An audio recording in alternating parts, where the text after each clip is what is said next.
Hello guys! Welcome sa aking walang kwentang channel. So nandito naman tayo para sa panibagong video. Ngayon guys, bago natin simulan, shoutout muna doon sa mga nakasama namin ngayon sa cross server.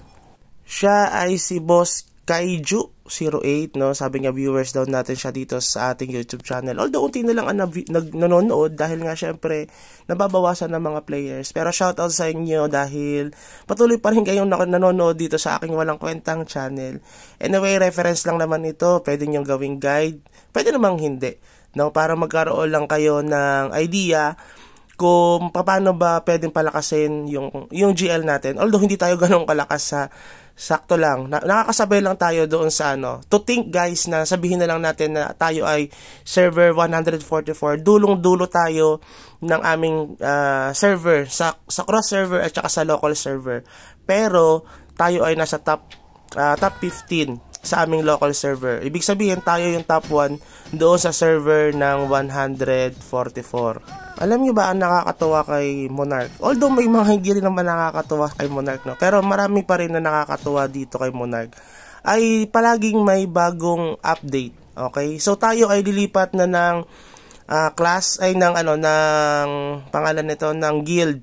Dati tayo ay Viva Max, ngayon ay magpapalit na tayo papunta doon sa Salvage dahil yun yung napagkasundo. Ay hindi naman napagkasundoan. Kumbaga dahil nga nag-merge ang mga servers para ma-merge din yung mga guild natin para isahan, papalit tayo doon sa Salvage na guild. Although marami na mga guilds dyan, mawawala ng iba. So pupunta tayo doon sa guild natin na allied natin before. Okay? Kasi yung kabila naman, doon naman sila pupunta sa Shadow. Okay? Yung Exile ata pupunta doon sa Shadow o yung Shadow pupunta doon sa Exile. So ganoon lang yung ginagawa namin dito para maging intact yung server pa rin, no? So anyway, ang video kasi na ito ay para doon sa panibagong item or rewards na makukuha natin dahil nga may panibago na bagong item. Ibig sabihin bago natin gagamitin at bago lalakas yung character natin. Kung lalakas. So ito pala ay yung Star Moon na tinatawag. Star Moon necklace ba yun? So saan ba nakukuha yun? Nakukuha yun guys sa local siege natin, no? Yung local war natin. So katatapos na ng local war natin, may reward doon na diamond ata, syempre yung 50 na jazz. Tapos yung isa pa, yung parang pwede nating ibili doon sa Star Moonlight na yon. Okay? So kanina bumili tayo, may reward sa atin na 300, tapos kumuha na tayo ng isa kanina. So anyway, ito pala yung leader namin, si Chillax. Siya ay top 1 sa local server sa amin dati. Top 2 pala, top 2. Kasi si Tanggol pa rin yung top 1. Ayun, malakas din yan. Marami siyang mga character. Marami din siyang mga bot siguro. Tapos marami rin siyang sa pangalan nito, mga alternate na character, no? So, ito guys, yung mga pinag-uusapan namin yung Starlight Medal, Star Moon Medal, na pwede nating makuha sa local sage kapag tayo ay sumali. Okay? Ibig sabihin, lagi nyo aabangan yung local sage. Maganda yung bigay nito dahil, pero randomly, no? Random yung bigay niya. Ang binigay kasi sa akin ay excellent damage, ignore damage, tapos yung critical rate. Pero by chance pa rin siya. Makukuha siya, makikita nyo din siya sa store nyo. Yan yung sinasabi natin. Click lang natin yung store, tapos store guild, then makikita nyo na doon yung item na pwede nyong bilhin. Pero randomly ang bigay sa atin ito.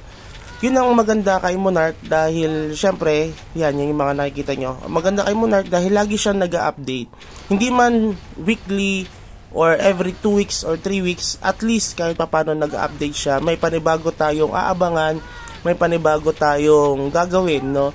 Dahil hindi siya nakakasawang laruin. Minsan lang nakakasawa, pero syempre dahil may mga panibago dito na binibigay, doon naman nakaka-excite maglaro. So yan yung ating yung sasabi dito, Cynthia outfit pa yan.